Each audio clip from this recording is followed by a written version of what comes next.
right. What's going on, everybody? Welcome to the basement, where theology meets the thoughts of life. All right, so make sure you spread the word. Let people know that we're on. Share and like the video, so that way we can get more people on. We appreciate y'all. What's up, Brian Sanders? I see you. And others that are on the page. Share and like the video. Facebook.com/Wrath and Grace is our Facebook page. So yeah, even if you're not on Facebook, you can actually send that link, and people who aren't actually a part of Facebook can actually watch the video, I believe. So make sure you check it out. Also, we have a Facebook group page, facebook.com/group/the basement. That's the group page we hold to, and that way y'all can answer some of the questions prior to the episode. So you can go to our Facebook group page. That is our community that we get together with and just ask questions throughout the week.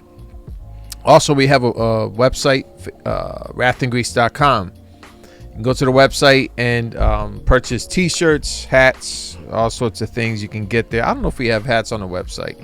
I doubt it. Yeah, so I don't know if we do or not, but maybe that's something we can do. I don't know. Wrathandgrace.com is the website. Also, we do have a Patreon page, patreon.com/thebasement717. We appreciate our Patreon supporters. Thank you for supporting us and for praying for us, for all the things that y'all do. We appreciate you. Lastly, we do have an app on the App Store, WG Universe. So make sure you download that. That way you can get on and be a part of our network. So we appreciate y'all. Thank you for showing up here at the basement on Wrath and Grace. And I'm going to hand it over to Wayne. What's good, bro? Yo. What's going on, everybody? Glad to be back here in the basement. I want to open with this tonight.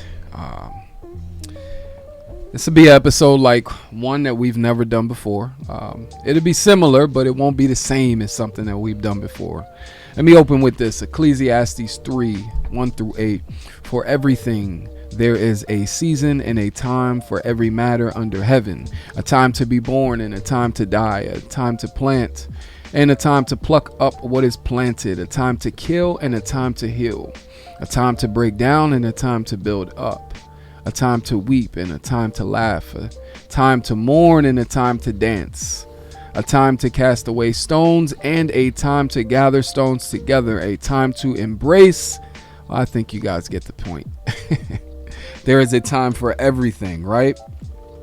But I feel like Christians treat prayer the same way, as if there is only a time for prayer, as if the time isn't always good for prayer.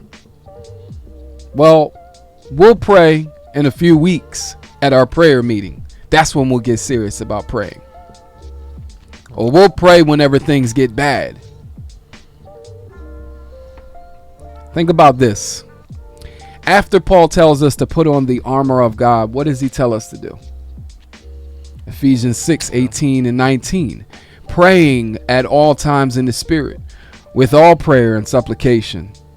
To that end, keep alert with all perseverance, making supplication for all the saints, and also for me, that words may be given to me, and opening my mouth boldly to proclaim the mystery of the gospel.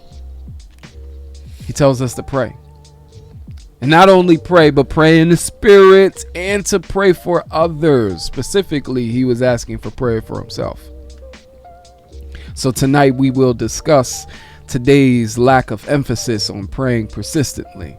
We'll talk about, we'll break down what intercessory prayer is and why it's important. We'll also be sharing some personal experience that we have for praying for others, and also some thoughts from our most recent prayer nights at our church.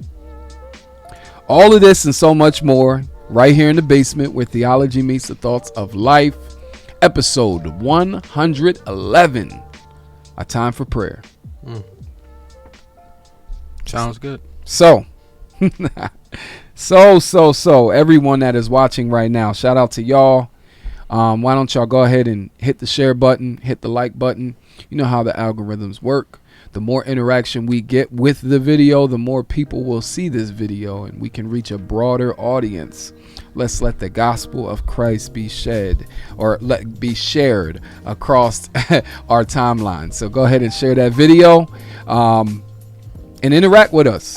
Don't just come here to hear information, but share your experiences, share your thoughts with us. Be in the comment section with one another.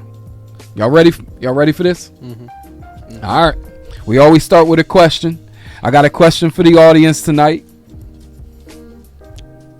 Sounds like Laws of Harvest. I love it. Brian Sanders. Okay. Shout out to y'all. I see y'all in the comment section. I'm going to put a question in the comment section right now. Josh, Los, feel free to answer it. My question is, when was the last time that God answered a prayer of yours? Briefly share with us. And when I say briefly, boy, do I mean briefly. You know, you open up the floor for testimony time and end up there for a whole hour. And back in my day, you might get somebody who ends up cursing or something. That's happened a couple times too. Testimony time can get dangerous. Yeah, it's crazy. So when's the last time that God answered a prayer of yours? What's up, Josh? What's going on? I gotta answer first. Now, Los, you go ahead. Oh man, I would say my best friend coming back to faith. Okay. You know, there's years of prayer that went into that. 7 years. You know what I'm saying? And to see the Lord, you know, work in his heart, you know, it's just amazing to see.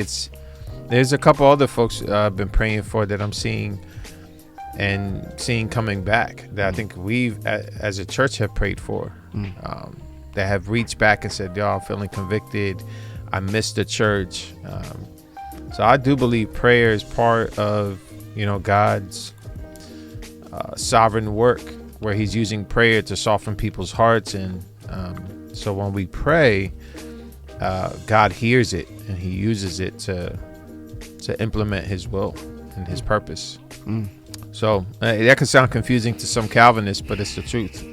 You know what I'm saying? I'm not called to give you the mechanics of it. I just know that in the scriptures, it exhorts us and encourages us to pray, and God will respond to prayer. Yeah. So, someone kind of was getting at what I was getting at with this question right here. Nick Shepard in the comment section, he says, I think God answers all prayers. Sometimes, though, we don't get the answers that we want. Seriously, though, I think every prayer is answered. Yeah. I believe the same thing. This was kind of like a trick question. Asking y'all, when's the last time that God answered your prayer? The real question is, when's the last time that you were aware that God answered your prayer? Yeah. Well, like, there are prayers that are hindered, right? Absolutely. So God's kind of like not feeling it. You know, for those of us who have wives, it talks about that, how, you know, not being in good standing with our wives hinders our prayers. Mm-hmm. So there is a yes or no, and then there is I'm not even gonna deal with you right now. Yeah, right? When I was younger, there would be times when I would go up and ask my dad a question, and there would be times he didn't give me an answer right away, and I'll be like, Dad, did you hear what I said? Yeah, I heard you. Right. Are you gonna answer me? I heard what you said. Oh, okay. Yeah. I find myself doing the same thing with my kids sometimes. Sometimes it's not the right time to answer the question. There's better times. So I think, it does come down to being aware that God has answered the question. I think about Zechariah, right? And I might have mentioned this off mic before, but in the book Gospel of Luke, Zechariah, very beginning of it, you talk about the father of John the Baptist. He gets called to be called into his duty into the temple, and he goes into the temple, and what does he see in the temple right near the altar of incense? He sees the angel of the Lord, right? And angels just waiting there, posted up. And he says to Zechariah, do not be afraid, God has answered your prayer. And I thought to myself, man, Zechariah is old. He's advanced in years. I thought, man, how long ago did he pray that prayer? Was he praying? Because he said, the Lord has answered your prayers. You will be given a son, right? Your wife will bear a child. And so it was a direct answer to his prayer for a child. So it makes me wonder, was Zechariah's prayer for a child recent, or was it something from when he was young and God is just getting to his prayer now?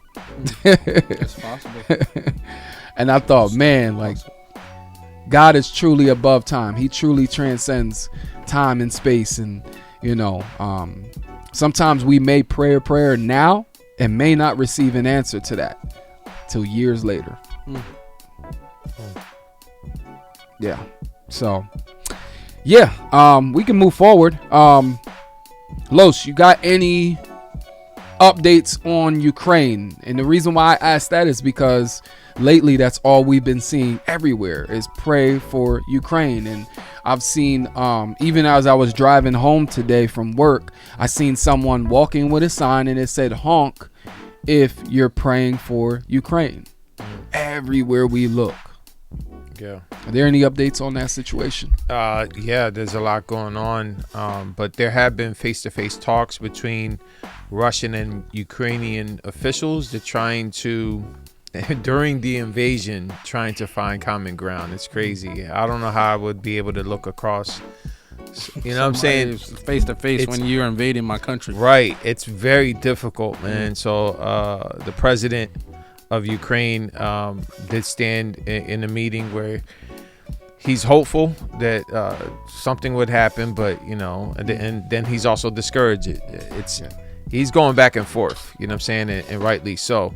Yeah. The scary part, I think, is some of the nuclear talking that's been happening, some of the threats, and I don't know how serious people think this is, but there are ideas that I've listened to where it is very logically possible that this dude can end up pressing the button and just say, like, we're just gonna do this, press the button and nuclear war can happen.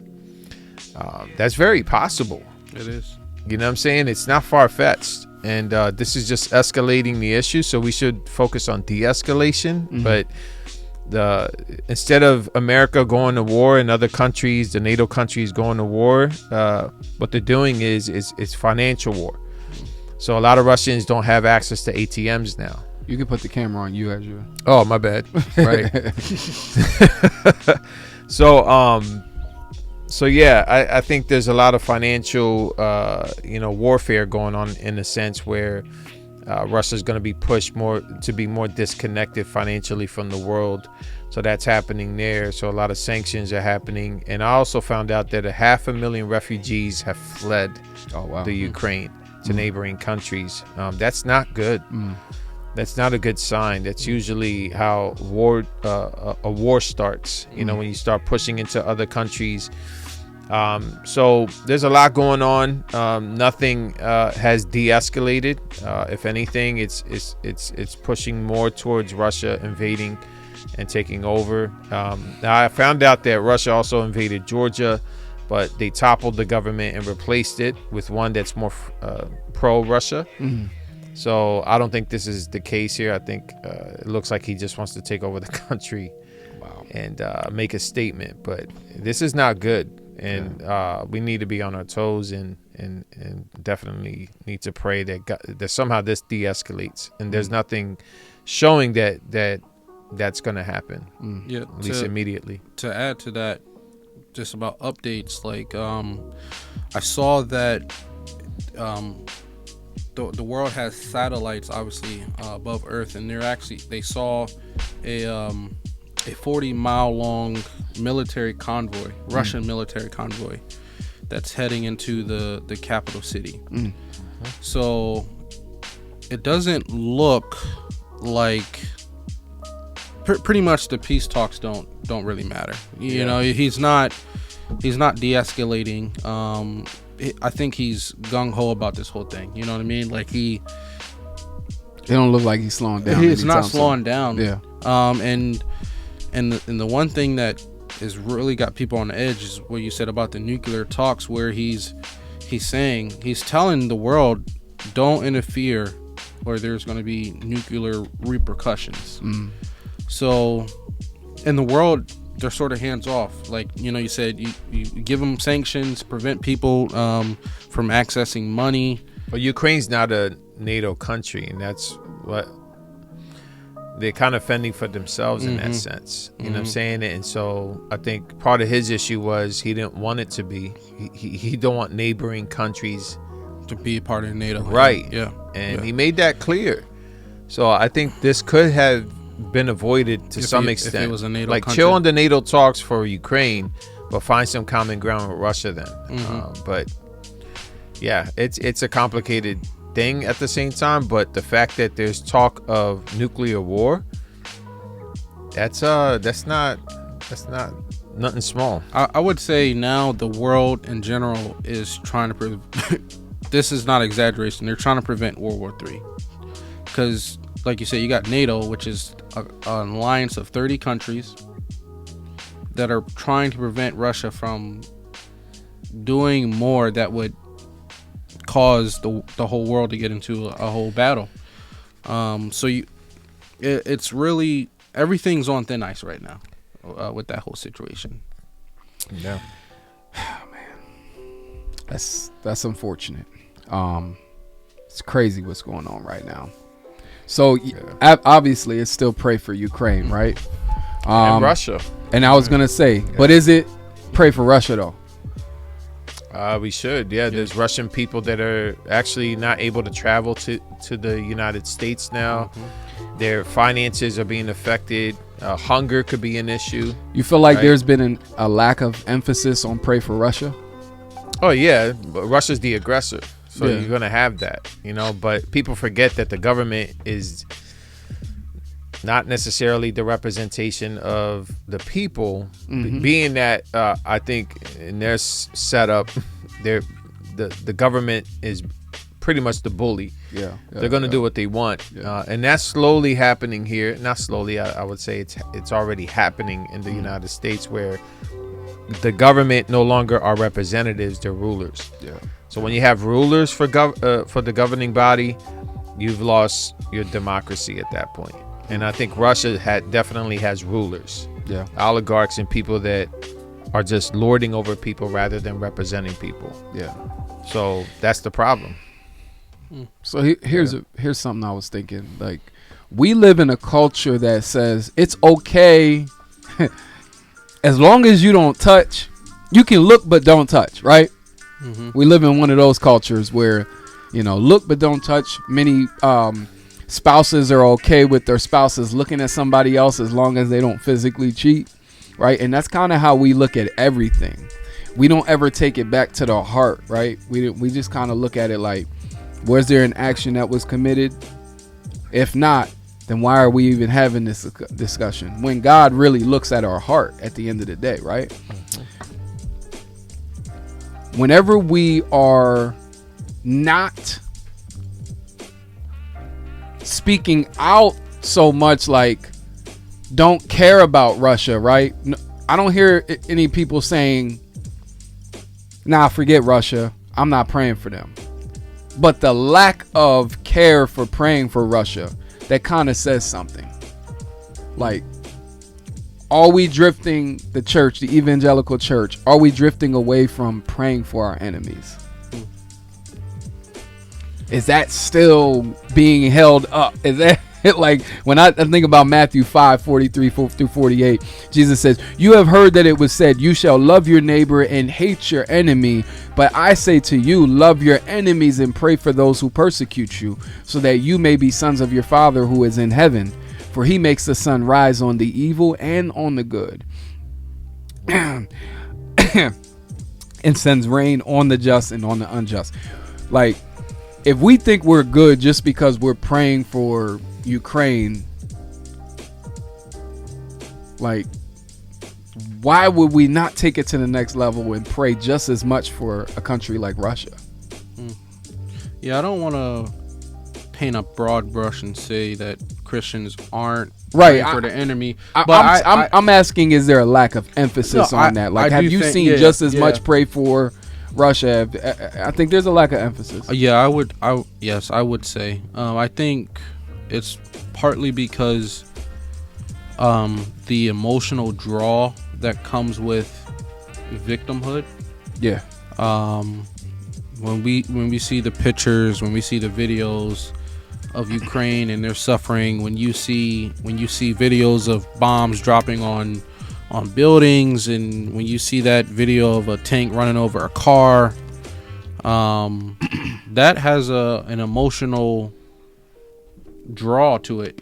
Yeah. And our immediate response is not really to think about the aggressor. It's to automatically think about, hey, is the victim okay? Right.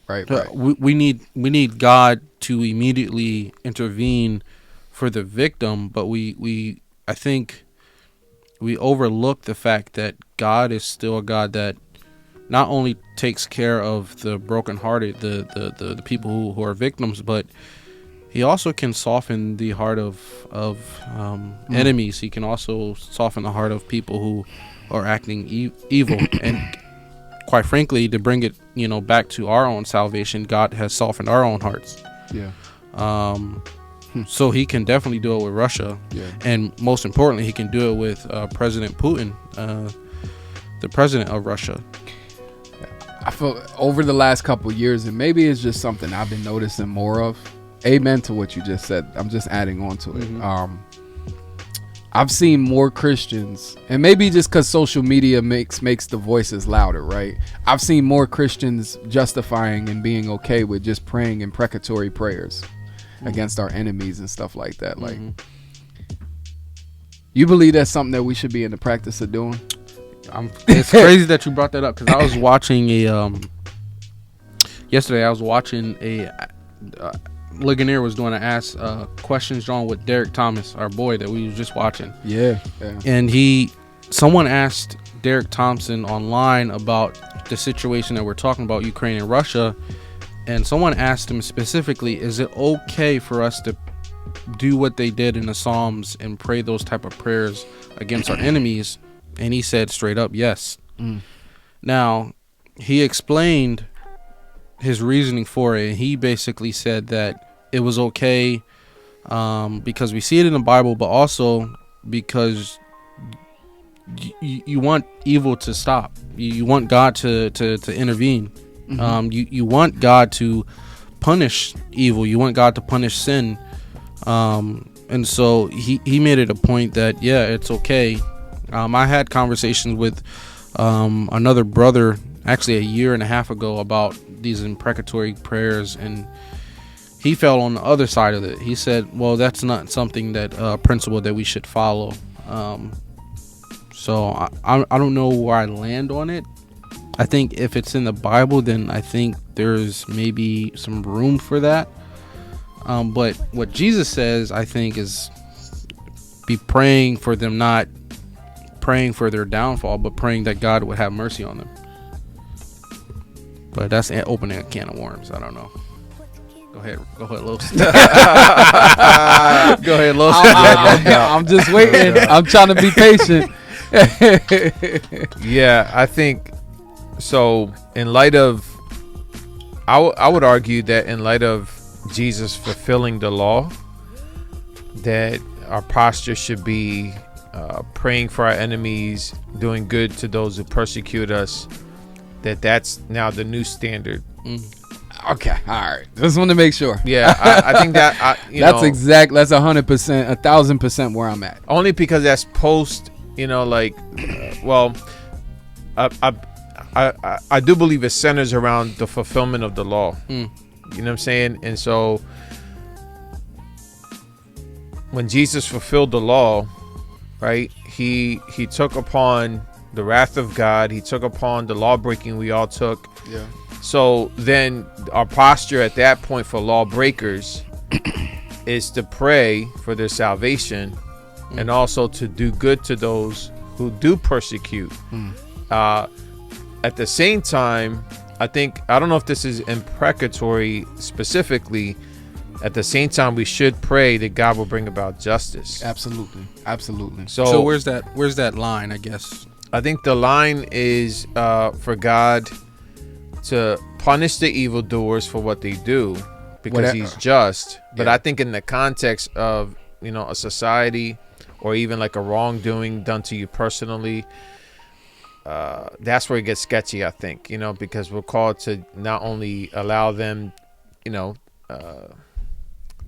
called to pray for their salvation, but at the same time, like, it's almost like in the situation, if somebody came to the church and said, I need God's forgiveness, can you pray for me? No doubt. What do you want forgiveness for? So we can pray. Well, I just killed somebody last night. Right?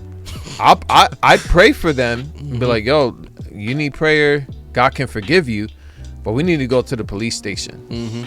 So you know what I mean? feel like you feel like Amber Geiger could have been prayed with, but she could have also been sentenced. Yeah. You know what I'm talking about?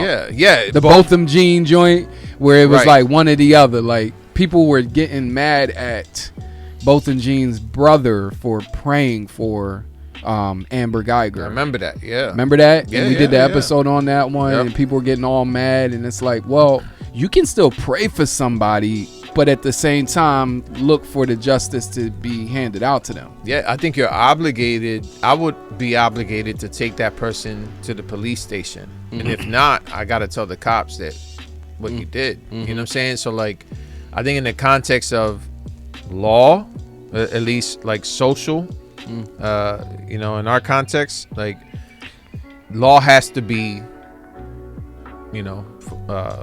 supreme, brought about. Yeah. You know what I'm saying? So, like, I would be unjust as a believer to not tell someone that this person murdered somebody last night who I prayed for. That would be a social injustice, right? Absolutely. Yeah. So I would have to, not only so I'll pray for their soul, but, so you're 1,000% for social justice. Well, I mean, no, I'm just messing with you. I know exactly what you're saying. Yeah. I'm just messing with you. No, I would I say, know that's a buzzword. I'm just messing. Yeah. But I think it hits different when it's done to you personally. Absolutely. When you're talking about somebody who murdered a loved one in your family or whatever, that I've seen videos of fathers jumping over chairs to get at, saying somebody who murdered their son or daughter, like that sense of anger and frustration. Jesus is speaking to that and saying, pray for them. Yeah. So it's not that simple, and I have seen believers. I remember seeing a video of a believer actually embracing an enemy, someone that actually killed a family member of theirs. So it is possible. We Amber Geiger, Botham Jean's brother. Right. So that sense of wanting justice is fine, right? We should pray for that. But at the same time, I think you can have praying for their soul as well. Yeah. So I think another problem with the praying for your enemies, there might be a lack, and I'm just doing some guesswork, but it makes sense to me in my head. I think the reason why there might be a lack of praying for Russia alongside praying for Ukraine is we in America, it's not as if Putin is specifically our personal enemy. Like he's somewhere out there on the other side of the world, and he's not necessarily doing the things personally to us. So he's not technically what we would say an enemy that's close by, that's trying to hurt us or threaten us or do something to us to hurt us. And so that makes it kind of hard. He might be Wayne's enemy, but he's not necessarily my enemy. And so Wayne might ask me to pray that God might get rid of this enemy, but to me, he's not necessarily my enemy. So it kind of, it's almost like, wow, if he's not doing anything to me, then he's not my enemy. And if he's not my enemy, then I don't necessarily have to pray for, you know how the ripple effect just starts to happen. So I think we got to like vicariously live through the suffering of people. And when we do that, then it's like, wow, well, to grieve with those who are grieving. Yeah, exactly. Absolutely. So when was the last time you guys prayed for your enemies? I've prayed for enemies. Yes. Yeah, definitely. Most or people recently, that felt like that. Most recently, I can remember that. I'm not gonna sit here and act like I'm, checking off the boxes every day and going, all right, which enemies am I gonna pray for today? I would say I struggle with that at times. Because I asked this question in the basement, like, have you been praying for your enemies lately? Do you find this to be a struggle for you? Why or why not? And I would say it has been a struggle for me because, again, you kind of do inside, you feel like maybe you are praying imprecatory prayers inside against somebody that is pressing against you or making you mad. Maybe, we might not admit that out loud, but sometimes we have feelings in us like we want to, be the avenger of ourselves rather than letting God be our avenger. Mm-hmm. So sometimes it's hard to pray for somebody when you don't want anything good to happen to them. Yeah.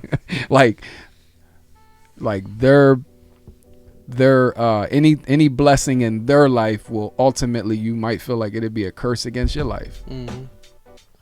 So anyway, I understand very well the struggle behind praying for our enemies. I'm not going to sit here and act like I'm above the rest or anything like that. So in episode 100, as we move forward, episode 100, we discussed the power of prayer. So let's discuss the power of intercessory prayer. What is intercessory prayer and why is it important? That's good. I can give a quick answer here. Intercessory prayer is the act of praying on behalf of others. In case you guys are, we always get that question right there. It's like, you guys are always using theological terms. Why don't you just say what it is? Yeah. Intercessory prayer is the act of praying on behalf of others. We see the role of mediator in prayer. It was all over the Old Testament. Abraham, Moses, David, Samuel, Hezekiah, Elijah, Jeremiah, Ezekiel, Daniel. Like, I can name specific times. Like, Moses went to the Lord over and over on behalf of God's people. Prayed that he would spare them and not get rid of them, not destroy them, right? Especially in the book of Numbers. Yes. We think about priests, prophets, even judges and kings at certain times being the middleman. That's what intercessory prayer is being the middleman on behalf of somebody else. Job 1:5 says this: and when the days of the feast had run their course, Job would send and consecrate his children, and he would rise early in the morning and offer burnt offerings according to the number of them all. For Job said, it may be that my children have sinned and cursed God in their hearts. Thus Job did continually. So we see right there, Job is being the middleman on behalf of his children. Different kind of righteousness. Man, maybe, just maybe, my kids have sinned against the Lord, and I'm going to try to go in the middle. I'm going to beg God for mercy on their behalf. That was before he was suffering. Now, look at the end of his suffering. Job 42. I was reading this earlier, like, man, Job 42, 7-9. After the Lord had spoken these words to Job, this was after God had pretty much put Job in his place. Now it's time for God to hand out judgments or to look Job's friends in the eyes and tell them how he really feels about them. The Lord said to Eliphaz the Temanite, my anger burns against you and against your two friends, for you have not spoken of me what is right as my servant Job has. Now therefore take 7 bulls and 7 rams and go to my servant Job and offer up a burnt offering for yourselves. And my servant Job shall pray for you, for I will accept his prayer, not to deal with you according to your folly. For you have not spoken of me what is right as my servant Job has. So it says in verse 9, they did what they were supposed to do with the offering, and the Lord accepted Job's prayer. I say all of that because I've only been dealing with the Old Testament. Fast forward to the New Testament. Who is the middleman? Who is the mediator? Who's the one who intercedes on behalf of all of God's people? Jesus. All of those other intercessory prayers were just foreshadowing what Jesus has done from the very beginning for really all of humanity. Jesus watching over his disciples, many times just praying over them. We read in John 17, the high priestly prayer, where Jesus is not only saying, I'm going to take care of my disciples right now. He says, I have sheep that are not of this fold. There's disciples to come in their day that will come to him that he's praying over. And he's talking about us even today. So that was a prayer that was prayed on behalf of all of God's people. He says, I do not pray for the world. I pray for my people. And so Jesus is the ultimate, just like we did the ultimate missionary, the episode Jesus, the ultimate missionary. Jesus is the ultimate intercessory prayer. He is the interceder.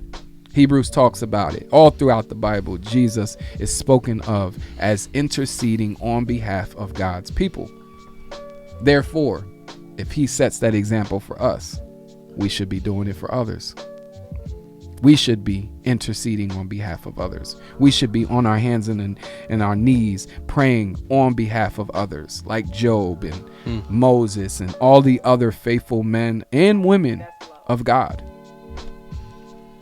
Yeah, I appreciate that. That gave us a little Sunday school lesson right there. I love it. One difference I've seen with the intercessory and mediating is that intercession, from what I understand, focuses on petitioning. Mediating focuses on reconciling. So that's why it says that we only have one mediator between God and man, and that is Christ, right? So Right. I would say our role is intercessory in that we come to God petitioning for others, whether it be for their soul, whether it be for their families. But we definitely can't step in the role of mediating. No, we can never do what Jesus right. So there does. is that difference where, God the Son is the one who reconciles, right? So that function of mediating between two parties belongs to Christ, but intercessory prayer can belong to the believer in that they petition to God for a request of whether it be salvation, healing, whatever it is, that we can pray and petition God on someone's behalf for whatever the request is for. Yeah. I think that's important because there's a lot of confusion, I think, especially in charismatic circles, about mediating or interceding. Talk about it. You know Talk what I about mean? it. Talk about It's it. just the truth. Yeah. Like they almost assume the role of mediator. And it's like, that's not your call. Like, and then the Catholics do it with Mary. Oh, You know what I'm saying? Okay. So yeah. That potpourri got to go. Yeah, it's just good. It's just a good emphasis. I think it puts us to really hone in on petitioning God on other people's behalf for their sake, and praying on the behalf of others is what we're called to do, for sure.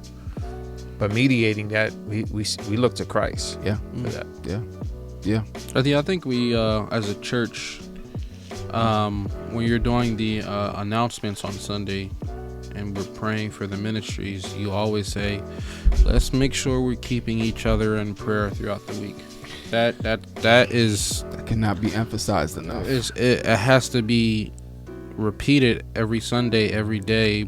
One, because we can be lazy in our prayer life, and selfish. And selfish too. We only pray for the things that we want or we need, but we actually forget that we're a body, and so when one part of the body suffers, the whole body is ill.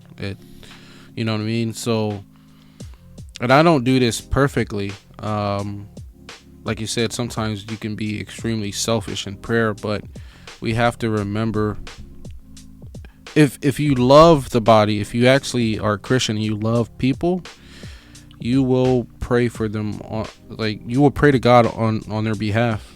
Yeah. And a good way to know what to pray about for people is actually to be in relationship with them. There we go. You know what I mean? Because there's no way for me to know what to pray for you or Los if I don't know who you are. Like I don't talk to you. I don't know what your strengths are, your weaknesses are, your struggles, your sins. You know what I mean? Yeah, because then you're not really interceding. It's just praying, the prayer is just almost generic. It's prayer. basic. It's like, Lord, sanctify them. But if you know that they struggle in a certain area, and it might not even be voiced, they might even tell you, but you might see it because you have discernment. Like, hey, Lord, I see this area in my brother or my sister, or they've come to me and said, hey, can you pray for me in this area? And then while you're by yourself, you can pray. You know what I mean? I remember praying with some pastors, and we just started praying for our people. And I remember praying for specific things and by name and also specifics. And other pastors were doing the same. And we noticed, like, wow, like at least from the outside in, I was looking at a brother and saying, that brother knows his people. He knows what's going on. He knows them by face. He knows their needs, right? They smell like the sheep. Right. So, this is almost like a reminder for pastors to be able to know not just faces, but needs. Do you know the needs of your people? Are you familiar with their struggles? Are you familiar with what they need?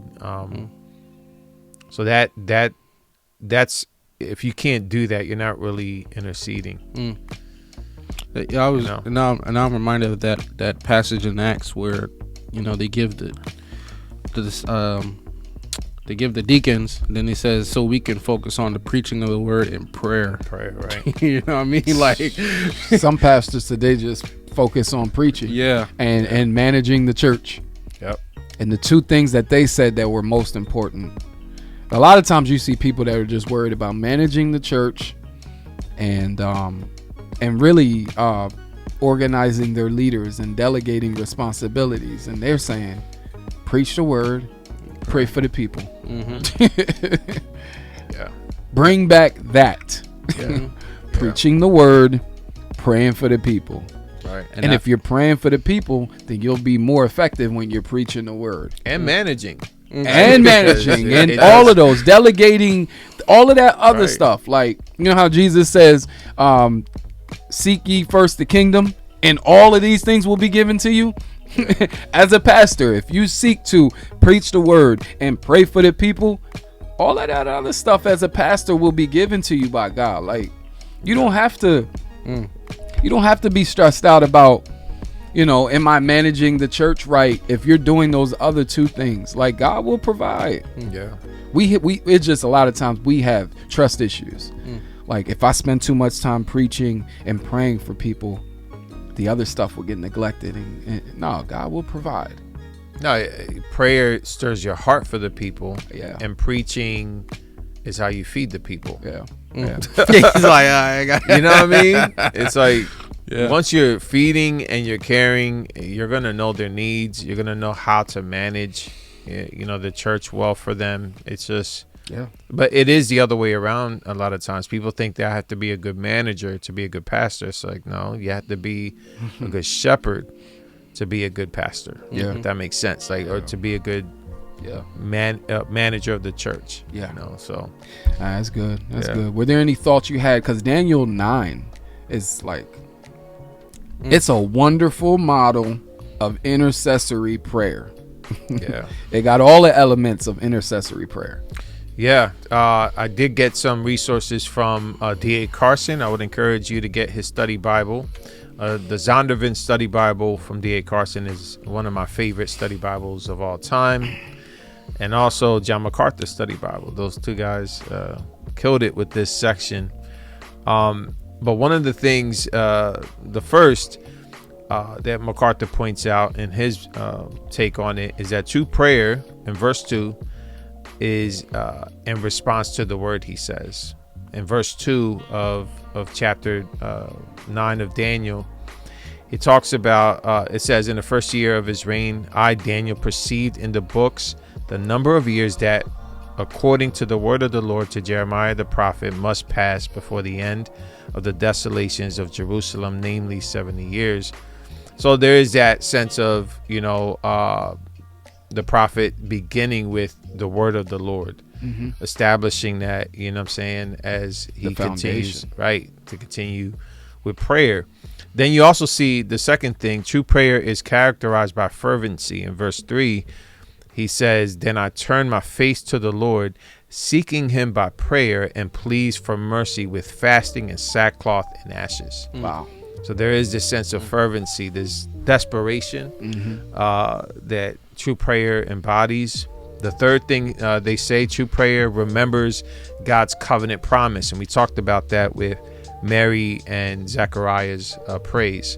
It's rooted in covenant. You know what I'm saying? And so prayer, and it's something that I really didn't think about until I hit Mary and Zechariah's praise, that they were so rooted in their covenant, in the covenant of God, the Abrahamic covenant, the Davidic covenant, that it really stirred in their hearts praise and prayer.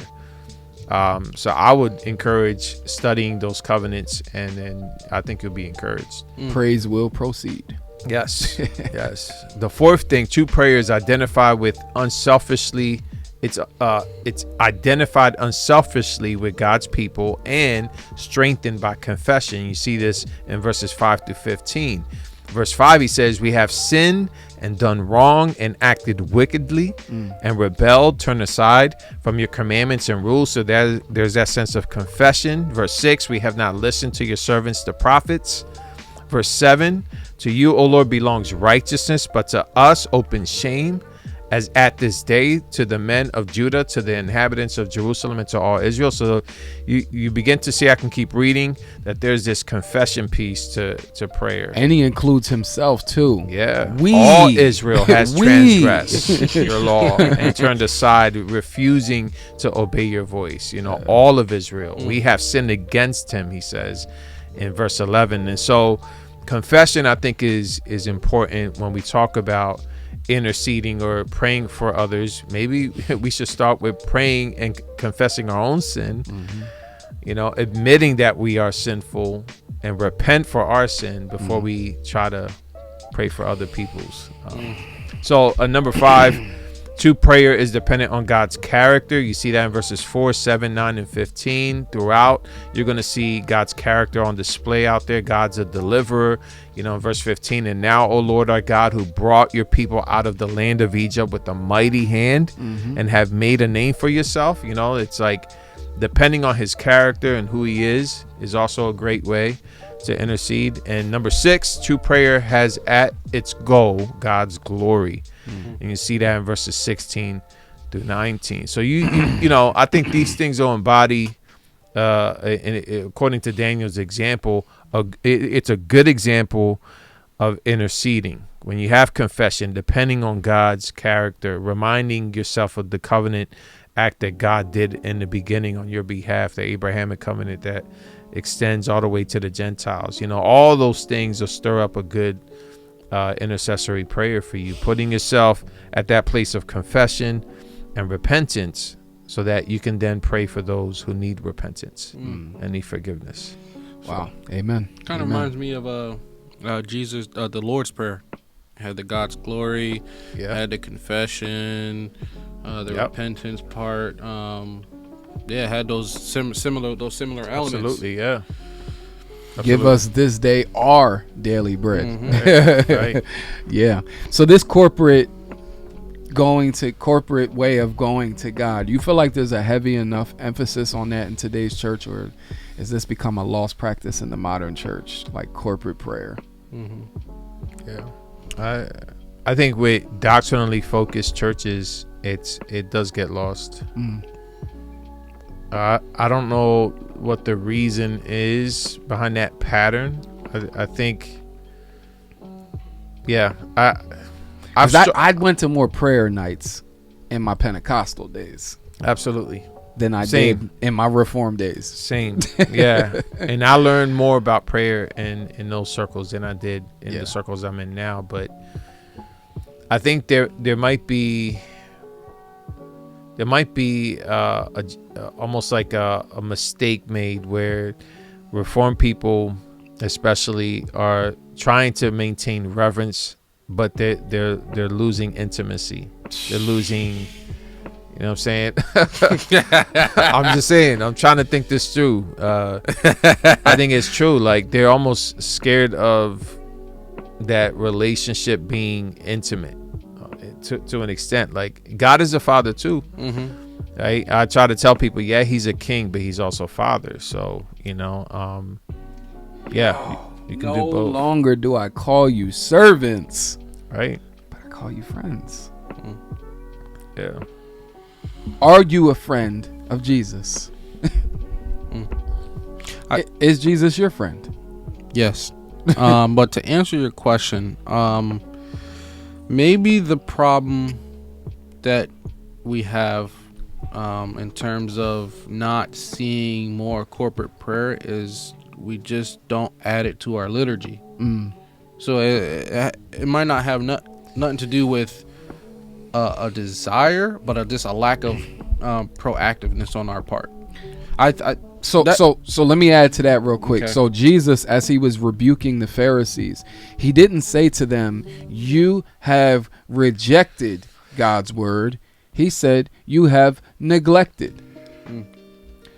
You feel like if we're not adding it to our liturgy, then what are we doing? Then we're not rejecting corporate prayer. We're just neglecting to do it. Many times that's still a sin. Yeah, no, Still wrong. No, I agree. I'm not saying you're not saying that. I'm just saying I think we have this idea where it's like, well, we don't reject corporate prayer. Well, if you neglect it, then it's just as bad. Yeah, I don't know. I don't know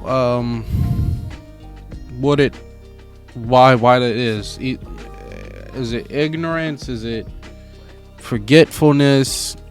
Because we all know we need to pray, and we all know what the Bible teaches about the body praying. So it's like, why don't we incorporate it into our liturgy? That's why I appreciated what we did the last 2 weeks as a church when you said, listen, this is what we're gonna do, and people actually showed up. I was.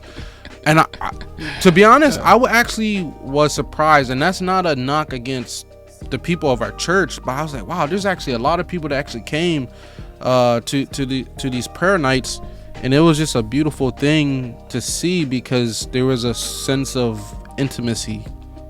I felt more like family. Not that I didn't feel like family before, but I know what you mean. You know what I mean? It's different. There was a different kind of vibe to it.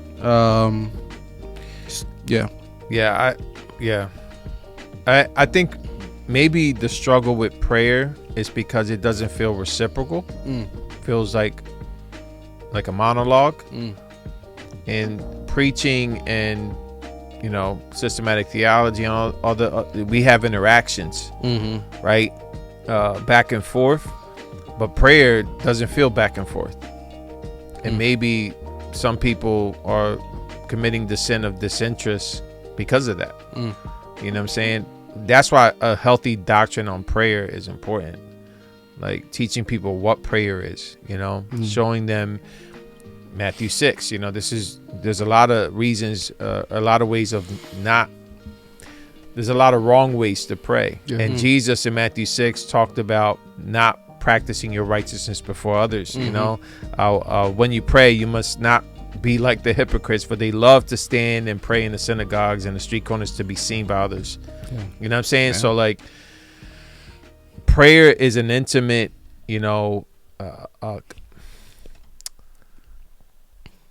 it's an intimate interaction with God where he hears your prayer. He hears your petitions. The question is, do you believe it? And I think it's a lack of faith. It's a lack of faith and a lack of seriousness and a lack of thankfulness for the fact that even being able to pray to God and it being acceptable to God took the life of his son to do it. You know what I mean? So yeah, I think even people with the right doctrine of prayer can also not pray or have interest in praying, but I think it just shows you how sinful we can be. That we can have the right idea of prayer, but then in our hearts, it's almost like, you worship me with your lips, but your hearts are like far from me. Yeah, it's like it's one of those deals. Like, so the attainment of right doctrine at that point for me is important, so long as it stirs in my heart affections for God. So it's not just right doctrine, it's orthopraxy. It's how I work my doctrine out. You know what I'm saying? So like, it should compel me to prayer. It should compel me to worship God. It should compel me to right living. And I think sometimes there's that disconnect, because especially with an issue like with the thing like prayer, that feels like a monologue. It feels like I don't hear God. I don't see God. So when I pray, I feel like I'm talking to myself. So there's that lack of faith that God is listening and that I'm being obedient, and that, in my praying, I'm worshiping the Lord. I'm being thankful. That's why I think being thankful in prayer is important. Reminding yourself of what God has done to bring you to that place of prayer. That's why I think the reminders of covenant is important. What did it take for God? What did it take for me to go to God in prayer? Well, it took the death of his son. That was a covenant act to bring God's people to salvation. So let's tether our affections and our approach to God in prayer to covenant. Look at the cross. Look at what Jesus did. He suffered and bled and died for you. Start there, and then I think you'll be compelled to prayer. Because if you're not doing it, somehow there's a disconnect between the cross and your Christian walk at that point.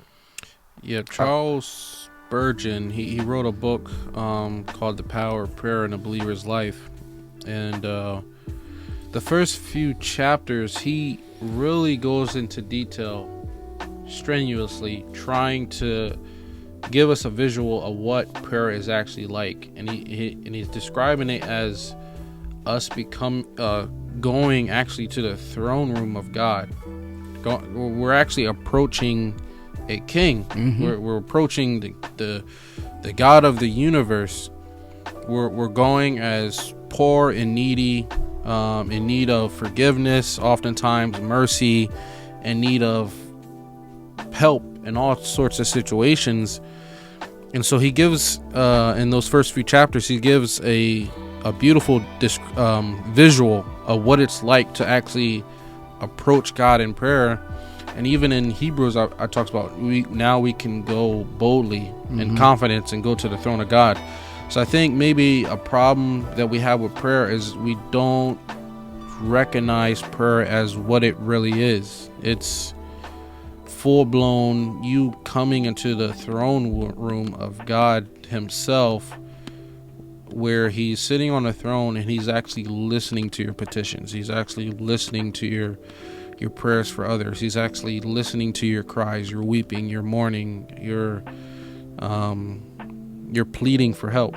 And like Lo said, we tend to just see it as some sort of monologue where we're just praying up to the ceiling and hopefully the words get past the ceiling and reach the sky. But if we actually believe that we're actually speaking and we're going before the God of the universe on his throne, then prayer actually becomes more not a chore or something that's dead, but it's actually alive.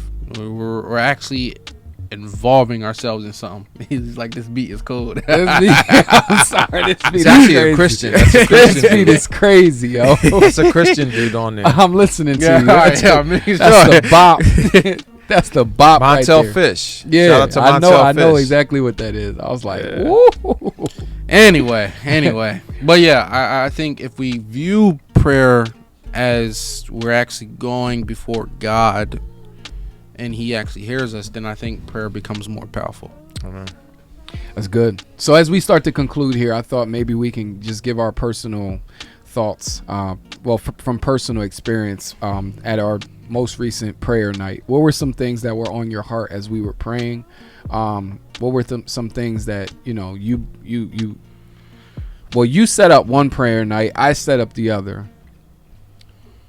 what was some of the reason why you chose to emphasize on what you chose to emphasize on for that night as for the church? And I'll speak on why I chose to emphasize. And then Josh, you can speak more on your thoughts on just how the night went. What were some things on your heart? I don't know if Los, you want to start first or. Sure. Okay. I focus on unity in the church. You like this? You know what? Let's just get it out of our system. There you go, guys. You know what I mean? That's nice. All right. I focused on unity because I was afraid of, to be honest, I was concerned for the unity of the church.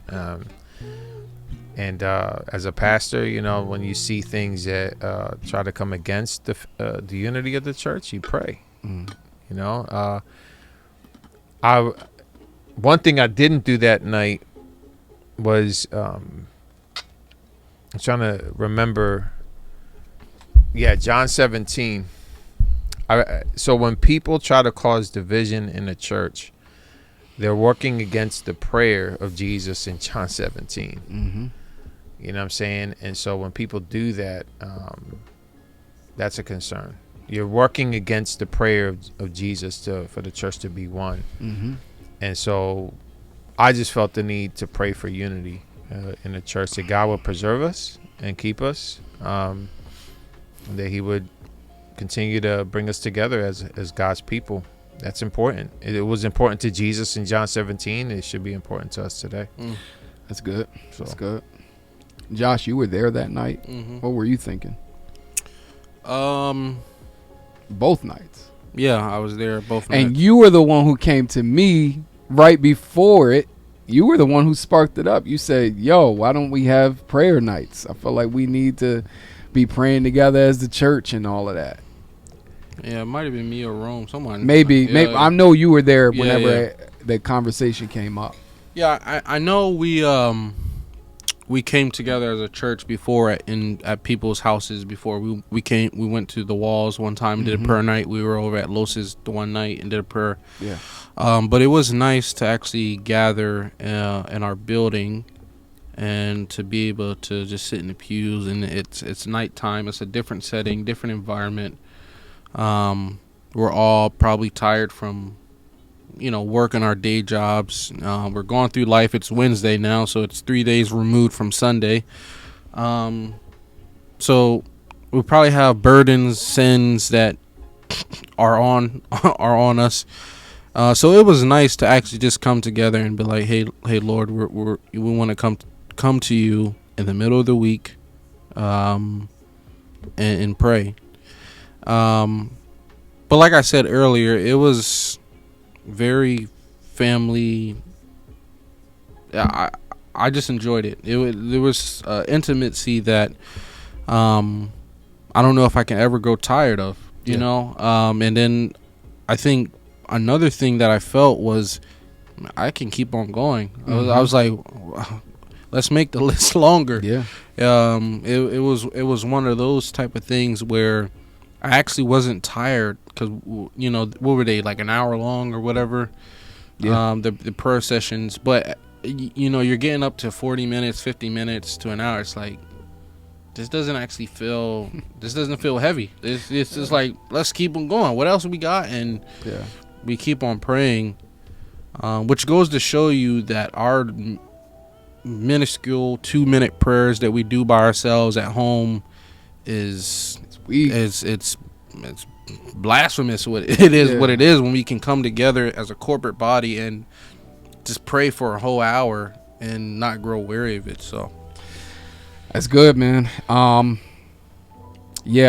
just reminded in Acts to see that scene of Peter and John going to the temple. It says as they were in the habit of, this was a normal thing for them, for that hour of prayer. Jews would do that. Like they would go to the temple every couple hours at the same time every day, and they would be praying for that hour of prayer. And so I don't know, man. So what you're saying is you're Y'all gonna give all the members a key to the church? Well, we can just do it like House of Prayer does and just keep that joint 24/7. But no, I really do hope that, you know, we start to foster a culture in our church that is constantly and persistently praying with one another and for one another. We always talk about we want to be the church, but in order to be the church, there needs to be the right ministry going on in the church. Mm-hmm. Like, you want to go out and preach to the nations, right? Great. That starts with a strong core. That starts with Jesus sending his 12 out. You know what I mean? It starts with the 72 being sent out. It starts with the 120 building the foundation of the church and then going out. But it starts with that core.